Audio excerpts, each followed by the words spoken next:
φορέας διαχείρισης του λιγνητικού τέλους είναι νομαρχιακές αυτοδιοικήσεις κατά νόμο. Όμως, επειδή ήταν δράση που είχε να κάνει με εμάς, αυτά τα χρήματα έπρεπε να πληρωθούν μέσα νομαρχιακής αυτοδιοίκησης.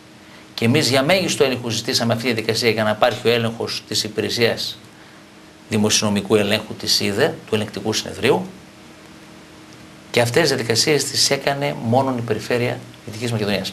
Όμως για να σταματήσετε τα παραμύθια, σταματήσετε τα παραμύθια και όχι τα λένε αυτά. Ακούστε, λέω εγώ προς όλους. Και δημόσια λοιπόν θα σας πω ότι στο ΠΕΠ Μακεδονίας Θράκης το Φλεβάρι του 2010 στη Θεσσαλονίκη μας φέραν και ψηφίσαμε δαπάνη 1,5 εκατομμύριο ευρώ δημοσιοποίησης της δράσης από τις κρατικές περιφέρειες για τα μέσα ενημέρωσης. Σας παρακαλώ πάρα πολύ. Όχι άλλα παραμύθια. Τι σχέση έχει αυτό με το έχει άμεση σχέση με αυτό το πράγμα το οποίο λέτε. Λοιπόν, ήταν μια δράση δημοσιοποίησης της Περιφέρειας Δυτικής Μακεδονίας που δεν μία σχέση είχε με την Ομαρχιακή Αυτοδιοίκηση. Γιατί επιστράφησαν στην Ομαρχιακή Επιτροπή τα τιμολόγια?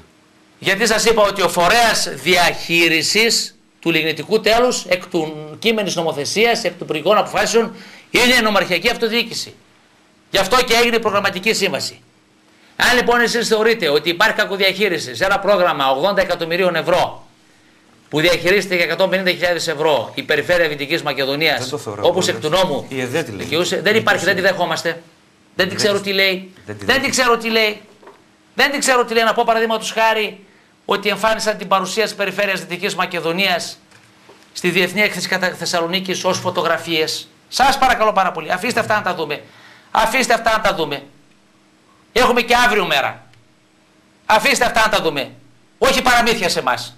Σας παρακαλώ πάρα πολύ. Είμαι περήφανος για τη διαφάνεια και το ξέρουν όλη η κοινωνία. Δεκάδες ανάδοχοι έργων που έχουμε συνεργαστεί, προμηθευτές, Νομαρχιακής Αυτοδιοίκησης. Είμαι περήφανος και προκαλώ οποιονδήποτε έχει κάτι να έρθει να το πει. Και δεν υπάρχει τίποτε. Σας παρακαλώ πάρα πολύ. Σέβομαι και τιμώ καθέναν, τα μικροκομματικά αυτά παιχνιδάκια να τα αφήσουν. Καθαρά και ίσα. Η ιδέα ήταν πολιτική σκοπιμότητα. Βεβαίως, το είπαμε. Να τελειώνει το παραμύθι αυτό. Του κυρίου Λεούδη και κατά ημών. Καθόλου. Και εναντίον μου. Να σταματάει το παραμύθι. Έχουν ευθύνες. Δεν έκλεισε ο ιστορικός χρόνος, ούτε ο κύκλος. Σας παρακαλώ πάρα πολύ. Είναι ανοιχτά, έχουμε όρους διαφάνειας στα πάντα. Άλλοι είναι υπόλογοι να υπολογηθούν για αυτά που κάναν και διαδικασίες και πράξεις. Θα τα πούμε. Δεν είναι της ώρας.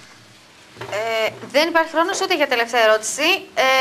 Κλείνοντας, η πρώτη αιρετή περιφέρεια ήταν και εξακολουθεί να είναι από τη στιγμή που δεν έχουν γίνει εκλογές τόσο προκλητική, ώστε σε αυτή τη μάχη κατεβαίνουν 6 συνδυασμοί. Αυτό είναι ιδιαίτερα θετικό. Οπότε θέλω αυτό να μου σχολιάσετε. Αυτό είναι ιδιαίτερα θετικό. Το είχε δηλώσει εξ αρχής και είναι και αυτό είναι ιδιαίτερα θετικό, γιατί πιστεύω ότι οι συμπατριώτες μας.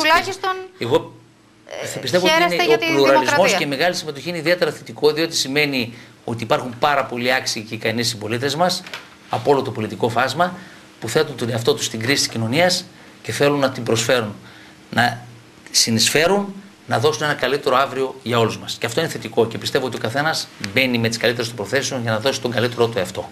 Για ποιο λόγο, κύριε Δακή, να σας εμπιστευτεί ο πολίτης της Δυτικής Μακεδονίας, κοιτάζοντας την κάμερα, όπως κλείνουμε έτσι και όλες τις εκπομπές, να κλείσουμε με εσάς που είναι η τελευταία τέτα-τέτ εκπομπή έτσι μέσα από το Top Channel.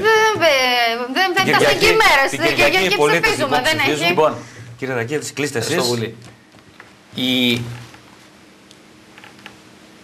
Ζητώ από τους συμπολίτες μας τη στήριξή τους και την ψήφο τους. Έχουμε γνώση, έχουμε εμπειρία, έχουμε ευαισθησία. Έχουμε δυνατότητα άμεσης παραγωγής αποτελέσματος. Λειτουργούμε ενατικά, μακράν από διχασμούς και αρνήσεις. Θέλουμε να συνθέσουμε, όπως κάναμε και μέχρι σήμερα, τις δυνάμεις του τόπου μας για να δώσουμε ένα καλύτερο αύριο για το κοινό καλό, για το κοινό όφελος. Η εμπειρία μας και η γνώση μας είναι ένα στοιχείο θετικό, αλλά ταυτόχρονα και η ευαισθησία και η ορμή για το νέο και το καινούριο. Υπήρξα προσωπικά, όπως και η συντριπτική πλειοψηφία των αυτοδιοικητικών, ένας από τους θειασότες που αγωνιστήκαμε για τη θεσμοθέτηση της αιρετής περιφερειακής αυτοδιοίκησης και της μετεξέλιξης των αυτοδιοικητικών θεσμών και πιστεύοντας στις δυνατότητες που δίνει αυτός ο θεσμός, αλλά γνωρίζοντας και τις δυναμίες, θέτω τον εαυτό μου στην κρίση των συμπατριωτών μας, ζητώ την ψήφο τους, τη στήριξή τους και στην προεκλογική περίοδο και στη διαδικασία της εκλογής, αλλά κυρίως την επόμενη μέρα, όλοι μαζί για να πορευτούμε ενωτικά, για να δώσουμε ένα καλύτερο αύριο, ένα θετικότερο μέλλον στην περιφέρειά μας που είναι μοναδική στον ελλαδικό χώρο με τα γεωστρατηγικά της χαρακτηριστικά, για να αναδειχθεί μια περιφέρεια αναφεράς και στον ελληνικό χώρο αλλά και στο σύνολο των βαλκανικών οριζόντων. Και εδώ θέλω να τονίσω ότι ο συνδυασμός μας, η Συμμαχία των Πολιτών για τη Δυτική Μακεδονία, συμπυκνώνει 3 χαρακτηριστικά: τον πολίτη, τον ενεργό πολίτη, τους πολίτες που συμμετέχουν, κρίνουν, προτείνουν, και βέβαια το πρόγραμμά μας και η πρότασή μας είναι εναρτημένη και στο διαδίκτυο για όποιον θέλει. Τη συμμαχία, που είναι μια ουσιαστική λέξη που εκφράζει τη συμμετοχή, την κοινή δράση, την κοινή βόληση, τη συναπόφαση, τη συλλογικότητα, και βέβαια και όλα αυτά με στόχευση το κοινό μας σπίτι για όλους τους Δυτικομακεδόνες, για τη Δυτική Μακεδονία. Με όρους ευθύνης, με όρους σύνησης, με όρους διεκδίκησης, με όρους συνεργασίας για το κοινό όφελος.